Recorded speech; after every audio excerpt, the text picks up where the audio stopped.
Correcto. Muy buenas tardes con todos, somos el grupo número 8. Nuestro tema de proyecto final es acerca de la implementación de la norma ISO 27001, específicamente en los controles A.5 y A.9. Tenemos que este proyecto presenta una guía detallada de controles de seguridad de la información alineados a esta guía, a esta normativa 27001. También vamos a presentar varios ejemplos específicos, alineados y para la implementación de esta guía en una pyme, puede ser ficticia, dedicada a los servicios tecnológicos. Por este contexto, se van a abordar políticas de seguridad, organización interna, teletrabajo, gestión de recursos humanos, activos, control de activos y control de accesos. Bueno, como ya sabemos, la seguridad de información es un pilar esencial para las organizaciones modernas, especialmente las pymes. Este proyecto busca fortalecer lineamientos prácticos para fortalecer la información crítica. También para fortalecer el cumplimiento de la normativa y también la cultura de la seguridad de la información. Como primer control, tenemos el A.5 de esta norma. ¿Pero qué nos dice? Nos dice que debemos implementar políticas de la seguridad de información orientada a la dirección de la gestión de la seguridad. Entonces, tenemos que es fundamental definir un conjunto de políticas de seguridad de la información aprobadas por la alta gerencia, por la alta dirección, alta dirección. Y también, y también se debe comunicar a los empleados y partes externas. En este ejemplo, en una pyme de desarrollo de software con 25 empleados, vamos a poner en este ejemplo, estas políticas deben ser específicamente para su actividad, incluyendo proyectos móviles y de web. Tenemos que, para aplicar esta política, vamos a hacer una redacción de esto. Entonces, el equipo de seguridad de información, el equipo de TI, define el alcance y contenidos claves. Esto orientado, obviamente, a la lógica del negocio. Entonces, adaptando esta política al contexto, como ya hemos dicho, a la empresa, contexto de la empresa y formalizando el compromiso de la dirección. Entonces, luego de esto, vamos a aprobar o la alta dirección va a aprobar esta política. Entonces, la dirección general revisa y firma la versión final, desarrollando su compromiso. Este acto debe ser bien documentado, debe estar documentado. Luego tenemos la publicación y difusión interna. Una vez que la política se haya aprobado por la alta dirección, esta política se va a publicar en la intranet de la empresa, también como un manual del empleado. Se van a realizar varias sesiones para la capacitación, donde se van a informar a cada empleado para que éste se asegure que todos conozcan y confirmen su conocimiento. Luego de esto se va a comunicar a partes externas que, en resumen, se va a resumir esta política con clientes claves, proveedores, en el dado caso. En el siguiente punto tenemos la revisión de esta política como con parte del control A.5. Entonces, tenemos que, para que se cumpla este control, también se debe revisar la política bueno, que se está redactando. En esto se va a hacer una planificación de revisiones periódicas que se establece un calendario anual para revisar la política. El responsable de esto convoca al comité de seguridad para evaluar su vigencia. Luego tenemos la revisión entre cambios significativos, si se va a establecer cambios o no, que cualquier cambio importante de la empresa desencadenará en una revisión extraordinaria. Por ejemplo, una migración a la nube implica revisar la política para incluir nuevos controles. En el dado caso de un cambio, también se debe actualizar esta política. Durante la revisión, se analizan los ajustes necesarios. El propietario de esta política redacta una versión actualizada. Luego, la comunicación de los cambios. Esto como parte del proceso para la revisión de esta política de seguridad. aquí como tenemos los roles de las personas que van a establecer esto, la dirección general que va a aprobar y respaldar esto, tenemos el responsable de la seguridad del sistema de información que va a redactar, mantener y revisar estas políticas, recursos humanos que va a capacitar, va a comunicar y registrar estas políticas, los empleados que obviamente van a recibir este tipo de información, las actualizaciones y los proveedores clientes como agentes externos. Luego tenemos el punto A.6, que nos dice que la organización interna como una seguridad de información. Esto se va a definir los roles y responsabilidades en esta organización. Entonces, todas las responsabilidades de la seguridad de información deben definirse y asignarse claramente. Por ejemplo, como director técnico y qué responsabilidades va a tener.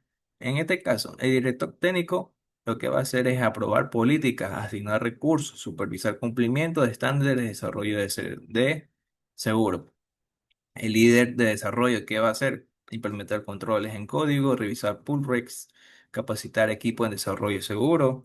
El desarrollador senior, que va a estar encargado de los demás desarrolladores junior. Entonces, ¿qué va a hacer? Va a seguir estándares de codificación segura, va a realizar revisiones de código, va a revisar el código de los juniors, reportar vulnerabilidades también. El tester, en este caso, ejecutar pruebas de seguridad, va a validar controles, va a revisar, va a testear todo. Administrador de sistemas que va a hacer la configuración de entorno seguro y gestionar accesos.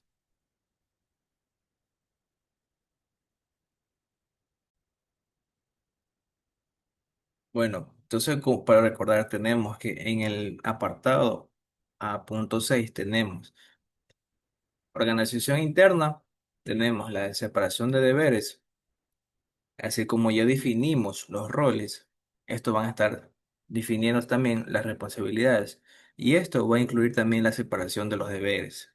Entonces, los deberes y áreas de responsabilidad en conflicto deben separarse para reducir la posibilidad de modificación no autorizada.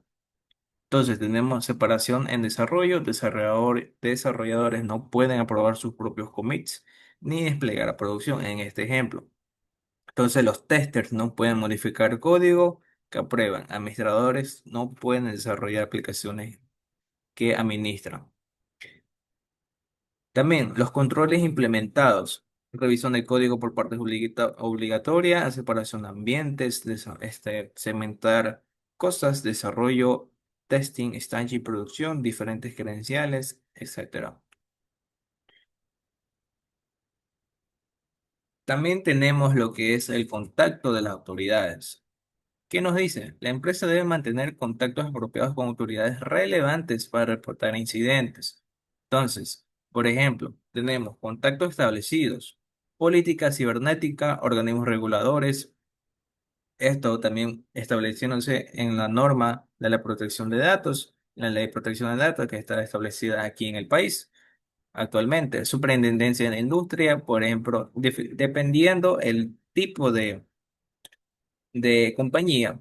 En este caso es una pyme de desarrollo de software, se va a estar estableciéndose a normas internacionales y normas de protección de datos. En este caso de Ecuador, la ley de protección de datos. Pero en el caso de que sea otro tipo de empresa, pueden prestar la superintendencia de industria, superintendencia de bancos para lo que son los bancos y etcétera. También lo que son procedimientos de contacto, lista actualizada de los contactos, protocolo claro de cuándo y cómo contactar a cada autoridad en el caso que sea necesario.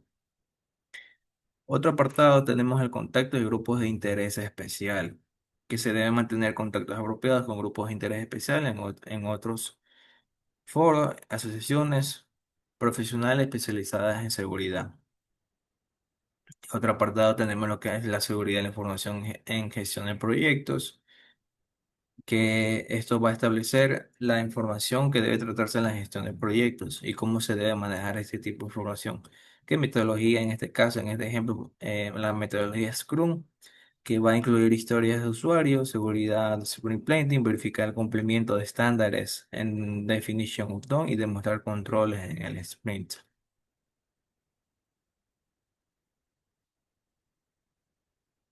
Listo, en este mismo apartado de A.6 Tenemos lo que son los controles para lo que son dispositivos móviles y teletrabajo. ¿Qué nos dice la política para dispositivos móviles? Que se debe adoptar una política y medida de seguridad que dé soporte para gestionar los riesgos introducidos por el uso de dispositivos móviles. Entonces, ¿qué nos dice la política? Dispositivos autorizados, solamente laptops, tablets, cooperativas y personales previamente autorizadas. Aplicaciones permitidas, lista blanca de aplicaciones para desarrollo.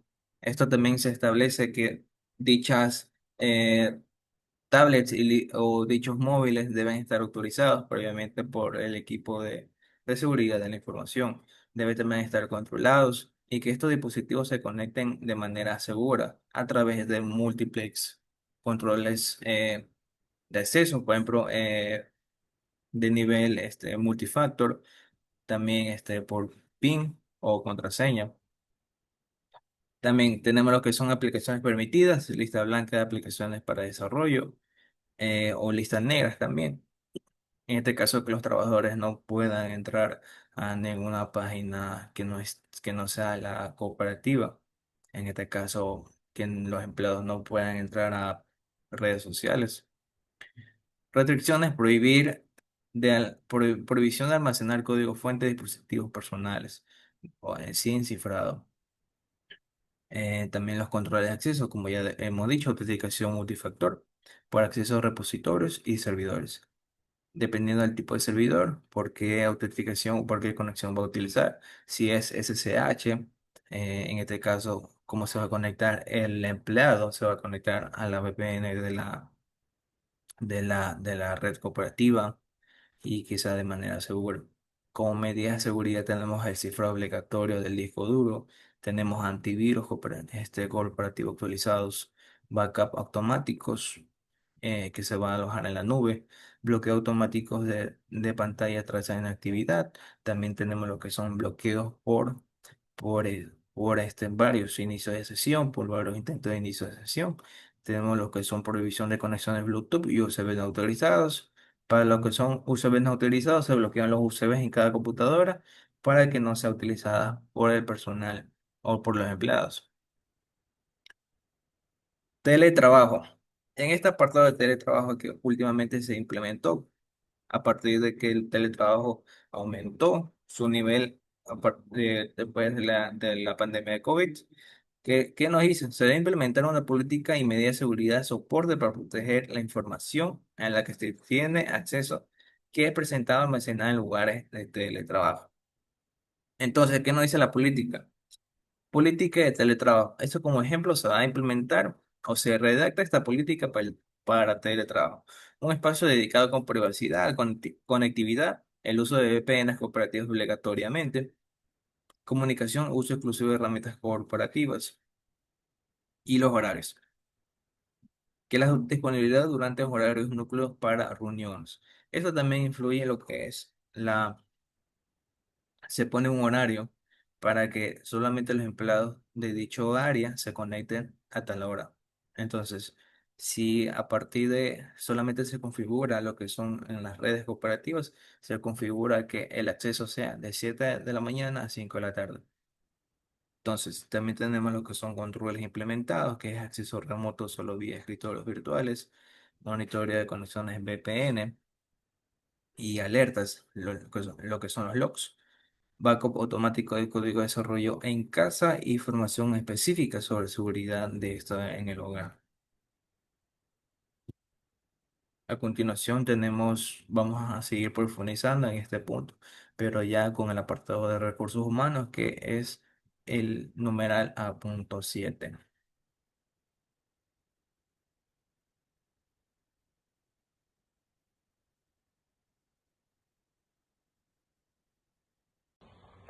Buenas tardes. Yo voy a hablar sobre el punto A7 que vendría a ser la seguridad de los recursos humanos.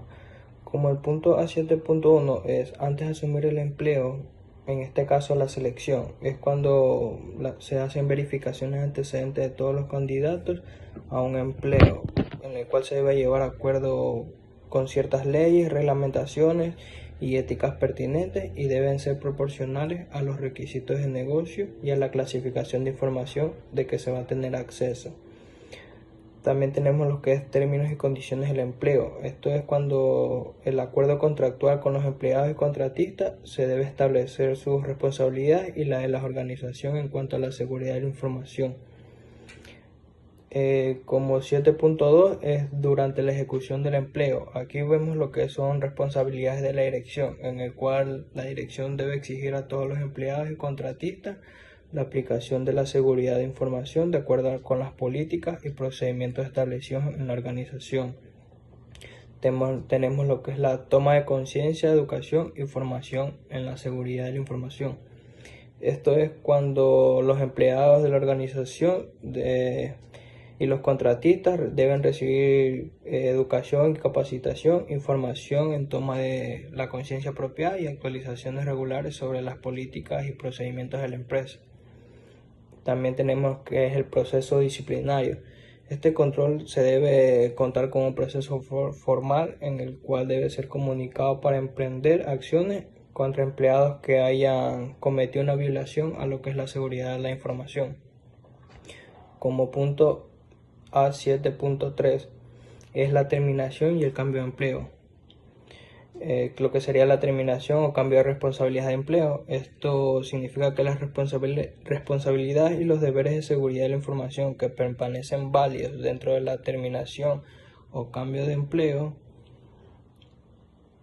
se deben definir y comunicar entre lo que es el empleado y el contratista y se deben de cumplir. Lo cual es un ejemplo práctico, es que las empresas de desarrollo de software operan en un entorno caracterizado por alta rotación personal, en la cual la necesidad de acceso remoto a sistemas críticos y el manejo de información propietaria, tanto como propia y como de terceros, hace que la seguridad de los recursos humanos considere que la naturaleza del trabajo colaborativo en equipos de desarrollo, que el acceso privilegiado a sistemas de control de versiones y repositorio de código, la gestión de credenciales y acceso a entornos de desarrollo, testing y producción. La gestión de activos. Tenemos lo que es la responsabilidad por los activos, en el cual el inventario de activos se debe identificar los activos asociados con información e instalaciones de procesamiento de información y se debe elaborar y mantener un inventario de esos activos. El 8.1.2, la propiedad de los activos.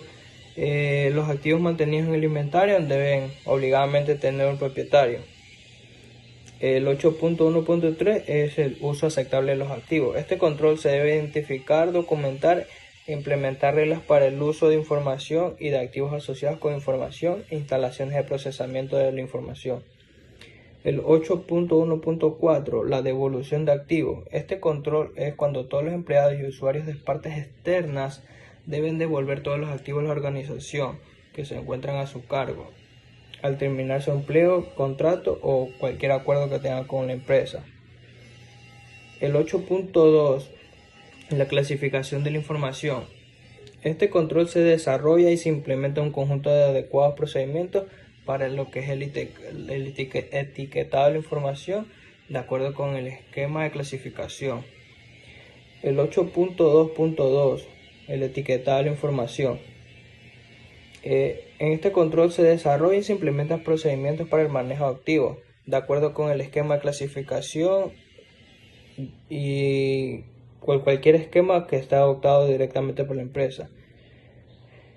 El 8.3, el manejo de activos. Esta es la gestión de medios removibles.